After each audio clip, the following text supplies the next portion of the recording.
So right now, in the kitchen is where Chef José Andrés, y'all like how I said that, right? Andrés, first made his name. Known for his avant-garde approach to cooking molecular gastronomy, Jose was named the Outstanding Chef of the Year in 2011 and among the 100 most influential people in the world by Time magazine in 2012. He wholeheartedly believes that eating should be fun. Yes, it should. And his creations reflect that sense of adventure.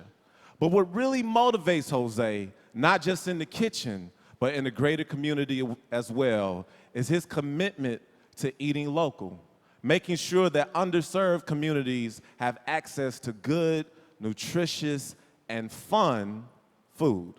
Jose was able to bring his dream to life through social enterprises like LA Kitchen, DC Central Kitchen, World Central Kitchen, and so many, many more. He is daily point of light number 5068 and has also been quoted in the news as a food hero. And we're about to find out why. Please put your hands together for Chef José Andrés.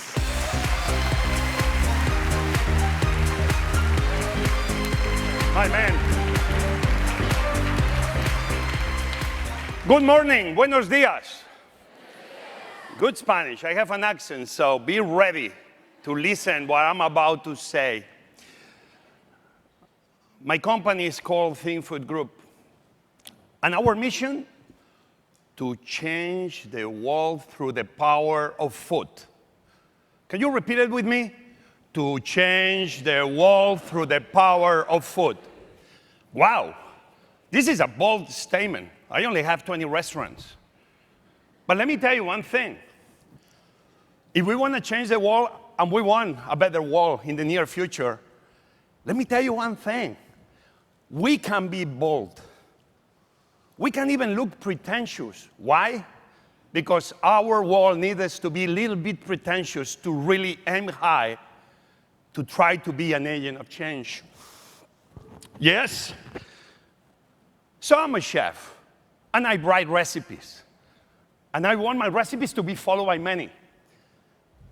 And probably you are at home and you are following a recipe and you are reading and you don't understand anything.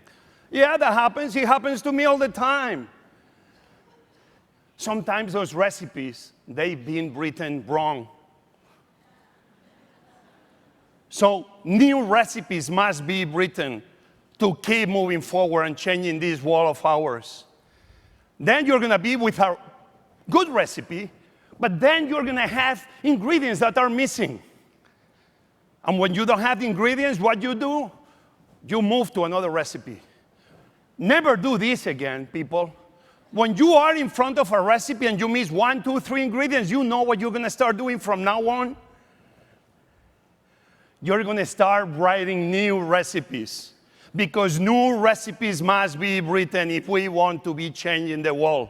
You are here to start writing the recipes of the 21st century. Yeah, you can.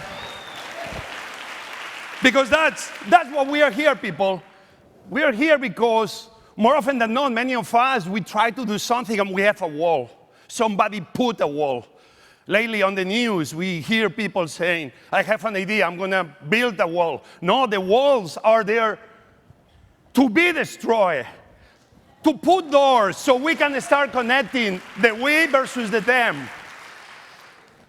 And I can tell you that my life really changed when I was 23 years old and I arrived to Washington, D.C., and I met an amazing people, an amazing person, Robert Egger. He was the founder 30 years ago of DC Central Kitchen.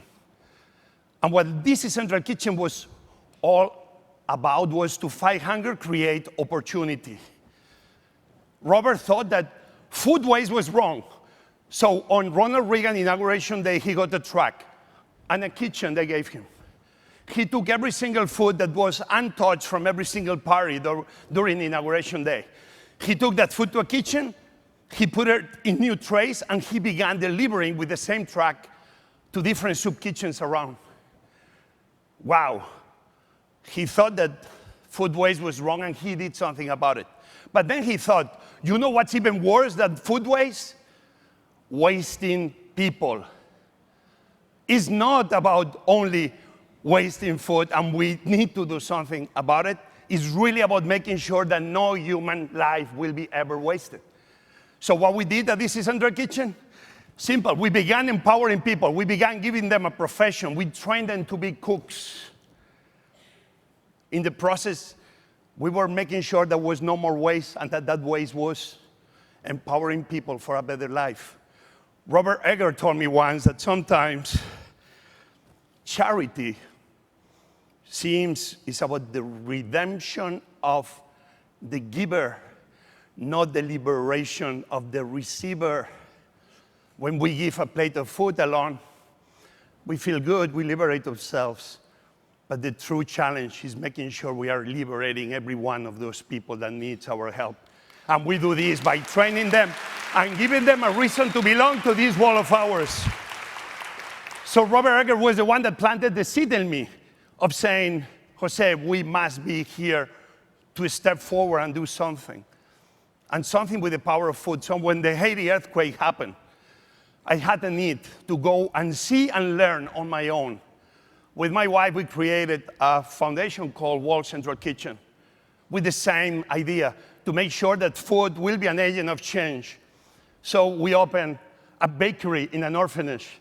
We don't only feed the orphans, but create $5,000 a month that help the orphan keep moving forward. We opened a restaurant in a very bad neighborhood to bring some kind of peace and an environment that people want to look normal and live in the same neighborhoods that you and I live. We opened a chicken farm. We opened a canteen.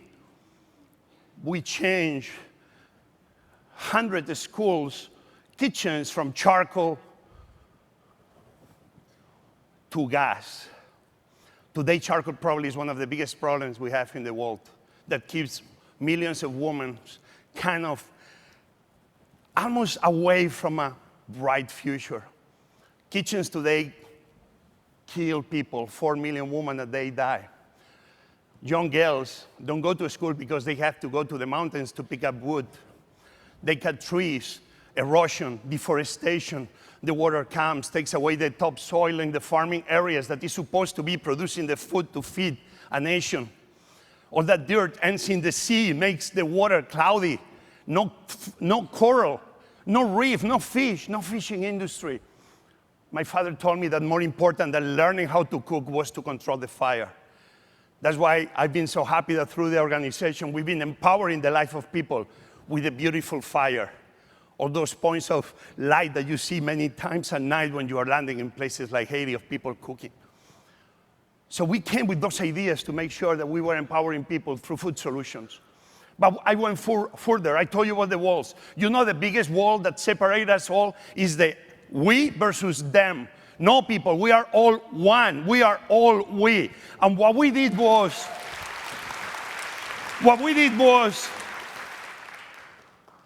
I could be doing more soup kitchens and more farms and keep helping here and there, more kitchens.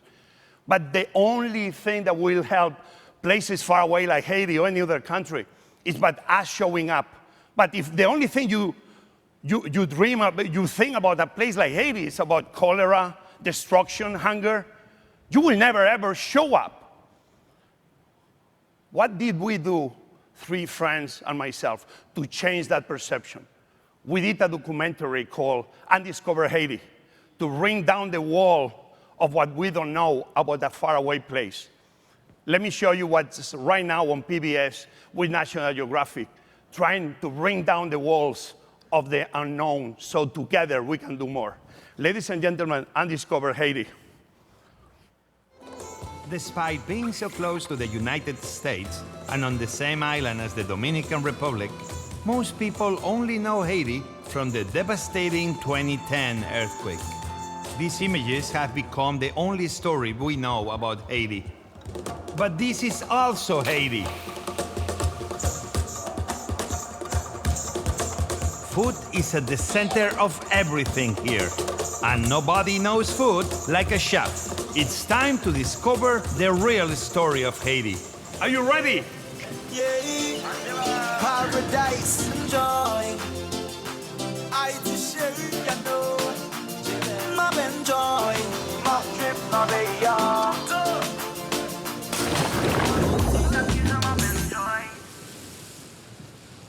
So I'm so excited. My friend here is an expert on crab hunting. Ane, wow, this is really muddy. His name is Emmanuel, and he is a man of the mountain. You see all the holes. All of those are crabs. Bigger holes, bigger crab, smaller holes, smaller crabs. So it's kind of easy to know where they are. What is not easy is the technique to catch them. They live under the mud. And so they cover them with leaves, a lot of leaves. So what that does is makes kind of a cover so the oxygen doesn't go in. In the moment they take the leaves out, the crab wants to come out. In that moment, he goes with a hand and he grabs the crab. You have to grab them quick before they go back in.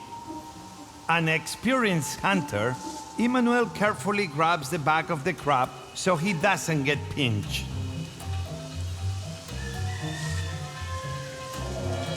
Oh! Look at that! Don't tell me that's not unbelievable!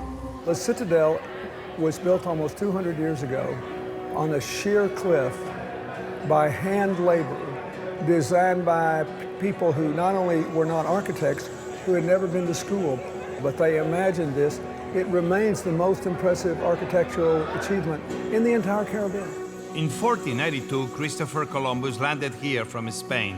Over 100 years later, the French took control of Haiti and brought tens of thousands of slaves from Africa. But the slaves revolted and beat Napoleon's army. Haiti's revolutionary Henry Christophe built this citadel to protect his people's newfound freedom while crowning himself king of Haiti's north. The citadel was built in 1805, but the citadel, there is no foundation for it. It's built on top of the Rocky Mountains. Christophe told his people, if you have to do it, you have to do it right. Look at the corner. The details from the bottom up. The thousands of former slaves mixed some unlikely ingredients to build this huge fortress for Christophe. And this mortar is a mixture of sand, lime, animal blood, sugarcane molasses. That's what he put together to build the citadel. He did not use any cement whatsoever. I believe if they die building this, they would go back to Africa, living in paradise. No place anywhere in the world had so many ammunition in one place. Wow.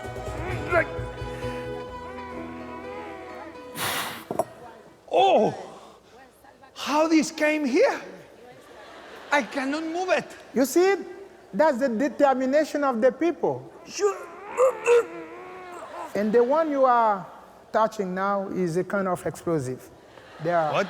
explosive. They are put. No, you don't have to. Okay. You don't have no many powder in there. So. Tourists of the world, don't touch what you see. Sorry.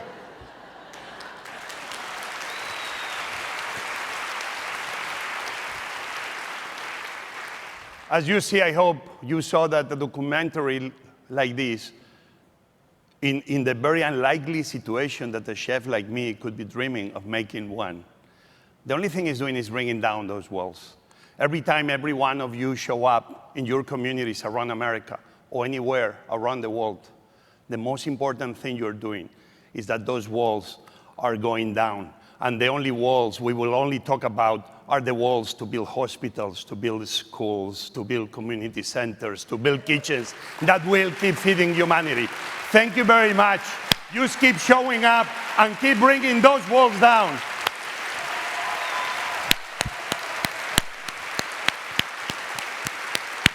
Yes. Thank you, man. That was so inspiring. Y'all give it up one more time for Chef Jose. I'm glad you didn't blow up. Glad you didn't blow up.